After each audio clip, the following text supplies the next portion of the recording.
ওই যে একজন ঘর করবে, তো সে চিন্তা করলো দক্ষিণ দিকে জানালা কাটবো। এখন জানালা কাটতে এসে চিন্তা করলো যে আমি যদি দক্ষিণ দিকে জানালা কাটি তাহলে মসজিদ থেকে আজানের আওয়াজ আসবে, আজান শুনে আমি মসজিদে যাব।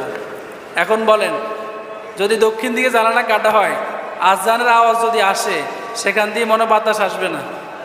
বাতাস আসবে, বাতাস আসবে। নিয়তের কারণে সে সওয়াব পাবে।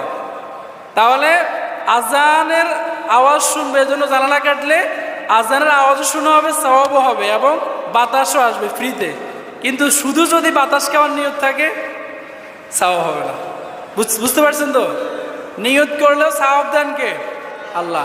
যদি রাতের বেলা কেউ শোয়ার সময় তাহাজ্জুদের নামাজ পড়বে নিয়ত করে ঘুমায়, নবীজি বলেছেন সে তাহাজ্জুদ পড়তে পারুক বা না পারুক, সে যে নিয়ত করে ঘুমালো, এই নিয়তের কারণে আল্লাহ তাআলা তাকে একটা নেকি দিয়ে দিবেন। সুবহানাল্লাহ।